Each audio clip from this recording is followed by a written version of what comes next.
Hi, and welcome to this video. My name is Marcia McHugh, and I play flute in the Baltimore Symphony Orchestra.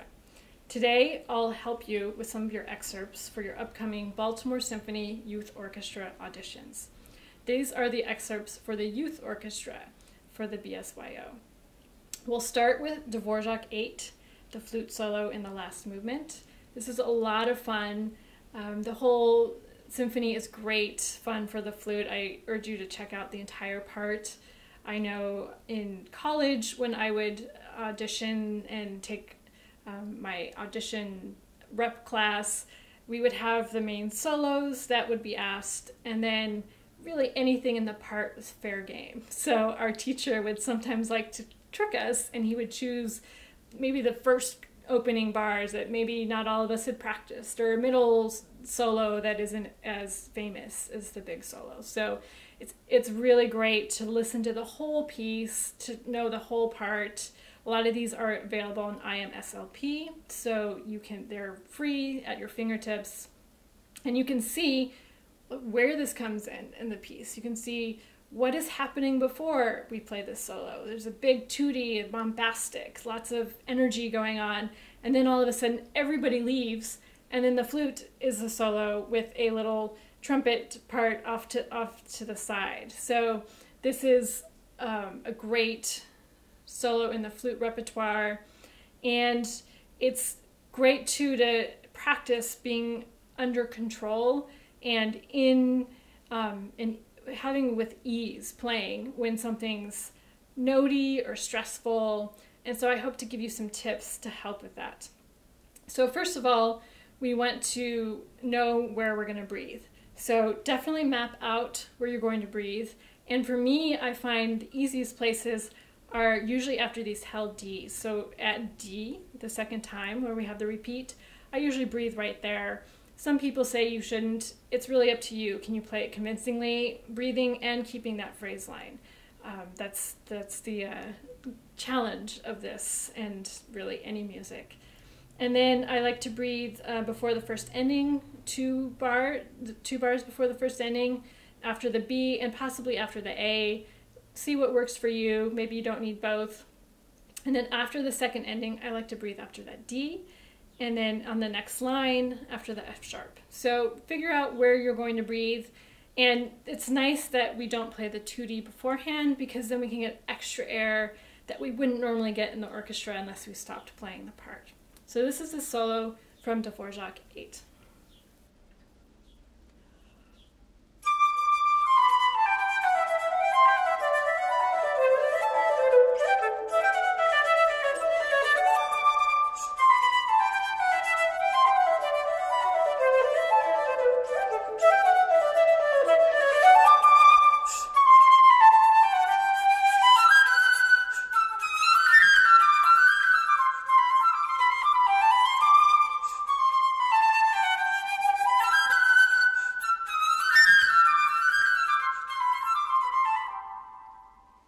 And you want to make sure you end a lot softer than the whole thing, because there's a piano and then there's a dim, and then the orchestra just comes in at full blast again. So a couple of tips for this. You want to make sure that you have really, really good tone and that your tone is centered. So a slow way of practicing this is to make sure every note is at the very center, and it's even a little more intense than the last note. And I do this with my embouchure by really gripping the notes and really getting into the center. So slowly, it sounds like this.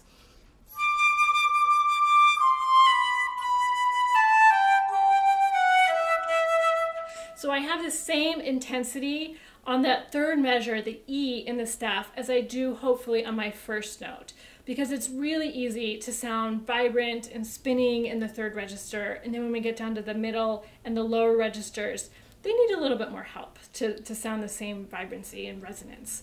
So I like to do that, and then really making sure you bring out these accents. And I bring them out more with like a nudge than like an actual like aggressive attack or anything. So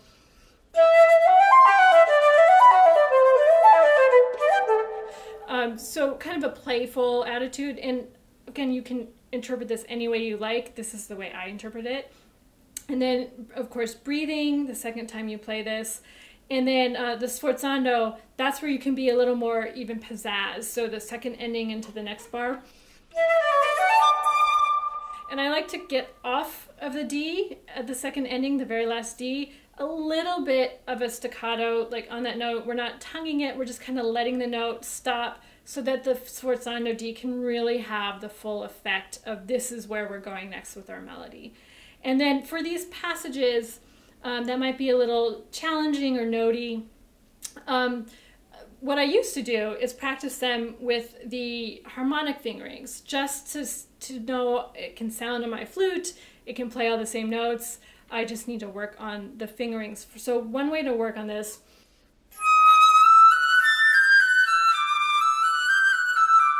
so I'd play G sharp, A, B for D sharp, E, F sharp, and then the next measure, just start on G and overblow. I would not play this way in an orchestra or at an audition. It's just to be able to practice it so then you get the flow of the piece and then you kind of trick the brain. Like sometimes you'll play it with the right fingerings and then sometimes with the alternate fingerings. So another way to practice this, a lot of times I hear as we go up to the high notes, there's a big crescendo. And it's actually the opposite that Dvořák writes. So another easy way I find with my body is to kind of think of lowering down for these higher notes. So you might even want to practice kind of bending your knees for these as you go up.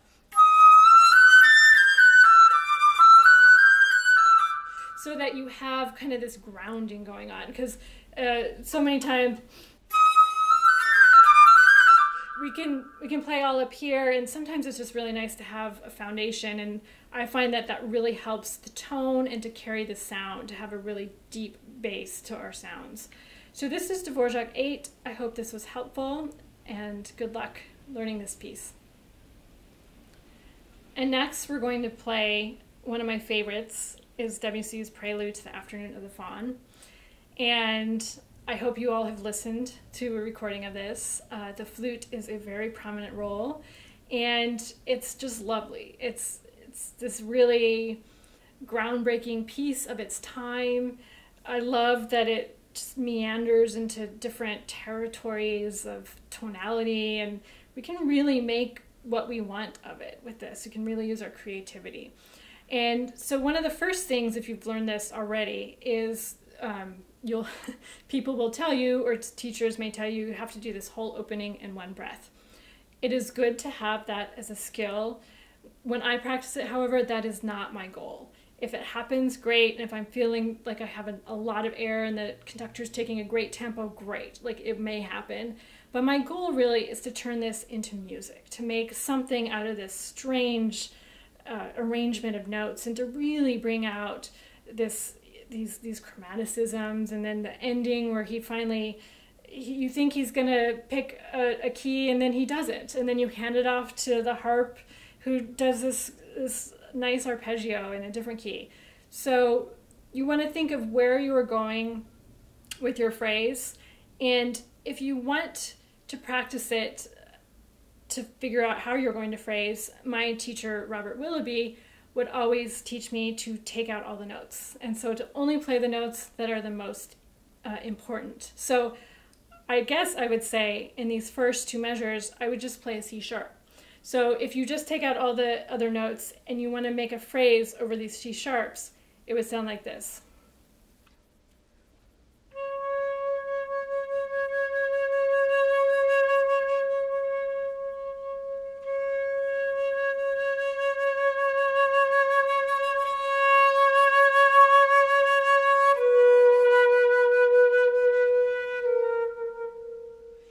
So I took out all the extra triplets and even some eighth notes. So what I want to do is figure out how I can sculpt my phrase with just those single notes per bar. So when we add in the other notes, then we can still do this line where we're kind of going to this G natural, and then we're kind of coming away as we then start the melody again for bar 2. So my interpretation of this beginning is this.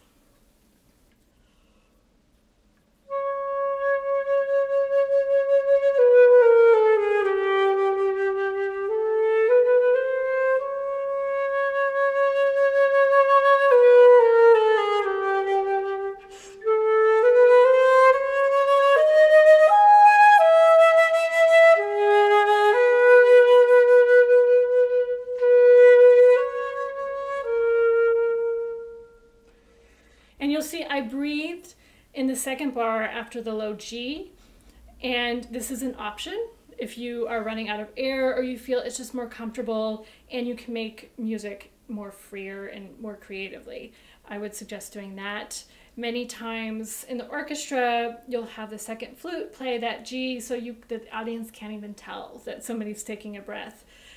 So these are many tricks that you can use in the orchestra, but for the actual audition, I do not find any problem with people breathing when they in that particular place if they are making beautiful music on top of all this.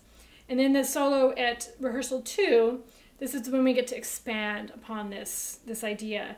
And again, knowing what's in the orchestration really helps your sense of time, because on each eighth note here, the harp is doing arpeggios. So if you can kind of hear that in your head, you can kind of keep track of where you are in the measure, because otherwise you're just holding this note for almost 8 beats and without any sense of what's going on behind it. So it really helps, and I think audition committees can really hear when somebody knows what's going on and they move with the other moving parts. And the other thing is at right before rehearsal 3, you're gonna wanna breathe after the F sharp, the 2 before rehearsal 3, because this part is also played by the second flute, so they will play while you are breathing and nobody will tell that you're taking a breath, so that you can end the piece with ample air. And the bar before 3, it's a misprint. It should be held for 8 beats, so that first note is a dotted half note. So this is the solo at rehearsal 2.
And this last measure is great to practice because the air wants to do different things every now and then, and if you practice just holding that for 9 beats, 10 beats, 12 beats, it'll be really easy once you have to only do 8, and you'll be used to doing that taper and that diminuendo. And then the dynamics are really important, specifically after rehearsal 2, 1, 2, 3, 4, 5, 6, 7, where you have da da da da da da da, because you're then going to pass it off to the second flute into sort of this whirlwind of sound. And good luck with your practicing the afternoon of the Faun, and I wish you well in your auditions.